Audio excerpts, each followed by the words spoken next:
बहुत बहुत स्वागत है सभी का हमारे यूट्यूब चैनल सोर्स मीडिया में। मैं राज आप दिख रहे हैं source media YouTube channel Bihar university Muzaffarpur पिछले 6 महीने में एकदम से इतिहास रच चुकी है। एक इतिहास ऐसा जो बीएड सेकेंड ईयर के साथ रचा गया, जो बिहार विश्वविद्यालय में आई थिंक कभी नहीं हुआ कि 2 दिन में रिजल्ट के 2 से 3 दिन में आपके संबंधित कॉलेज में प्रोविजनल सर्टिफिकेट और मार्कशीट पहुंचा दिया गया।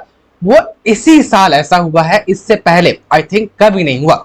स्नातक की हम बात करें तो कई साल ऐसे होते थे बिहार विश्वविद्यालय में जहां पर एक भी स्नातक का एग्जाम नहीं हो पाता था, 0 सेशन हो जाता था। कई एकेडमिक ईयर आए जिसमें ऐसा हुआ कि उस साल स्नातक का कोई भी एग्जाम नहीं हो पाया, 0 सेशन की नौबत आ गई। लेकिन तमाम छात्र छात्राएं, बात यह ना कि जब अपने पर पड़ती है ना तो करना ही पड़ता है।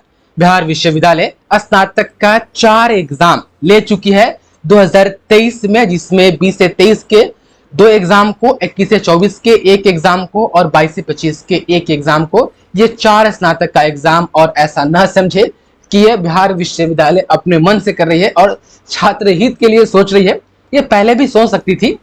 इसमें हमें लगता है कि पूरा योगदान जो है कि शिक्षा विभाग का जाता है। जैसे ही बिहार के अलग अलग यूनिवर्सिटीज को हिदायत दिया गया कि आपको अपना सेशन सुधारना होगा, सिर्फ हिदायत दिया गया, फिर भी कई यूनिवर्सिटीज ध्यान नहीं दी। और जैसे ही बिहार के अलग अलग यूनिवर्सिटीज के वरीय पदाधिकारी के पेमेंट को होल्ड किया गया, रोका गया सरकार की तरफ से, तब जाकर के हुआ कि नहीं यार एग्जाम तो लेना पड़ेगा। तो बात यह है ना कि अपने ऊपर जब पड़ती है तो फिर आदमी कुछ नहीं सोचता है, बस जो दिक्कतें होती है उनको सॉल्व करने की कोशिश करते हैं। खैर जो भी हो, बिहार विश्वविद्यालय के सेशन को दुरुस्त करने में फर्स्ट जो सबसे बड़ा योगदान रहा वह शिक्षा विभाग का, सेकेंड में बिहार विश्वविद्यालय के अधिकारी का। ठीक, अब हम बात करते हैं रिजल्ट के ऊपर, क्योंकि पार्ट 1, पार्ट 2, पार्ट 3 रिजल्ट के ऊपर आज के हिंदुस्तान अखबार में चीजें कही गई है। अब जो देख पा रहे स्क्रीन पर यह है कुलपति प्रोफेसर शैलेंद्र चतुर्वेदी, जो कि बिहार विश्वविद्यालय के अभी केयर टेकर वाइस चांसलर है। ये मेन वाइस चांसलर वीर कुंवर सिंह यूनिवर्सिटी के हैं। बिहार विश्वविद्यालय को अपना वाइस चांसलर अभी तक के नहीं मिला है। हनुमान प्रसाद पांडे जी के जाने के बाद, उनके कार्य सेवा समाप्त होने के बाद केयर टेकर के रूप में इन्हीं को बनाया गया। उसके बाद से मुख्य रूप से बिहार विश्वविद्यालय को अभी तक के वाइस चांसलर नहीं मिला है, तो सर अभी कार्यभार संभाले हुए। चलिए आप देख पा रहे हैं यहाँ पर है, ऊपर हम नहीं पढ़ते हैं, यहाँ से पढ़ते हैं। कुलपति ने कहा कि पार्ट 1 17, 22 से 25 की परीक्षा हो चुकी है और मूल्यांकन कार्य अंतिम चरण में है। इस महीने के अंत तक रिजल्ट जारी हो जाएगी, जो कि थोड़ा मुश्किल होगा क्योंकि अभी प्रैक्टिकल का एग्जाम नहीं हुआ है। अखबार बार बार इस बात को नहीं छापती है कि प्रैक्टिकल का एग्जाम नहीं हुआ, सीधे वहां से जो बोला जाता है छाप देती है। तो अखबार को पता होना चाहिए कि 22 से 25 के पार्ट 1 का भी प्रैक्टिकल एग्जाम नहीं हुआ है, 2 लाइन में ये भी मेंशन कर दे। तो 22 से 25 का इस महीने में रिजल्ट आना पूरी तरीके से मुश्किल है।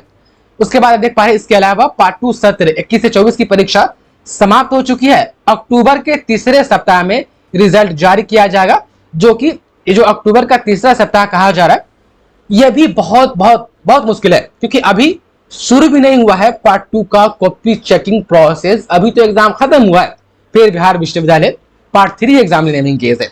आप देख पा रहे उसके बाद से कुलपति ने कहा है कि पार्ट 3 सत्र 20 से 23 की परीक्षा 3 अक्टूबर को खत्म हो जाएगी। इसका रिजल्ट भी अक्टूबर के अंत में जारी कर दिया जाएगा, जो कि पॉसिबल नहीं है।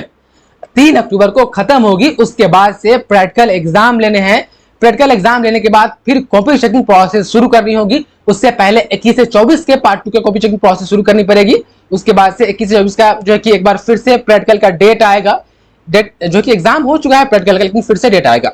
आप देख पा रहे, तो इसमें जो मोटा मोटी जो चीजें दी गई है कि सितंबर लास्ट में 22 से 25 के पार्ट 1 का रिजल्ट जो कि नहीं आने वाला है, 21 से 24 के पार्ट 2 का रिजल्ट अक्टूबर के तीसरे सप्ताह में, जो कि बहुत मुश्किल है। और यहाँ पर कहा जा रहा है कि 20 से 23 के जो पार्ट 3 का एग्जाम है अक्टूबर में ही आप देख पा रहे रिजल्ट जारी किया जाएगा। तो इसको हम मुश्किल नहीं नामुमकिन कहेंगे ओवरऑल। आप देख पा रहे, उसके बाद से आप चाहे तो इसको पढ़ सकते हैं। आप देख पा रहे मिड सेमेस्टर का रिजल्ट भी समय पर आ जाएगा, इसमें पूरा विस्तार से कहा गया है।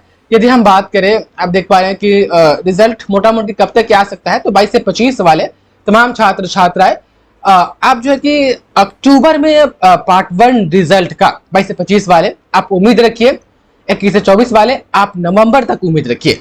यदि कॉपी चेकिंग प्रोसेस सही से होती है, समय लगता है आप कॉपी चेक करने में, तो उसके बाद से 20 से 23 वाले अभी आप रिजल्ट का उम्मीद मत रखिए, अभी जो है कि एग्जाम दीजिए और रिजल्ट का उम्मीद आप उस हिसाब से रखिएगा कि जिस हिसाब से 21 से 24 के पार्ट 2 का कॉपी चेकिंग होगा, उनके रिजल्ट पर अपडेट दी जाएगी, उसी के हिसाब से आपको अनुमान लगाना होगा। क्योंकि ये फिक्स है कि पहले पार्ट 1 का रिजल्ट आएगा, उसके बाद ये फिक्स है कि पहले उसके बाद मतलब 22 से 25 के बाद पार्ट 2 का रिजल्ट आएगा, तब जाकर के पार्ट 3 का रिजल्ट आएगा। पार्ट 3 का रिजल्ट सबसे लास्ट में आएगा तमाम छात्र छात्रा। तो 20 से 23 के रिजल्ट के बारे में मंथ यदि हम बताएं तो दिसंबर मान करके चलिए, ठीक। बाकी जो अखबार में दिया गया है इस पर हम आने वाले समय में रिपोर्ट करते रहेंगे, लेकिन जो अखबार में दिया गया है जिस मंथ का नाम, उस मंथ में तो खैर नहीं आने वाला है। बाकी हम आपको अपडेट देते रहेंगे, अपडेट आप लोग चैनल से अपडेट रहे। बहुत बहुत शुक्रिया आपका देखने के लिए।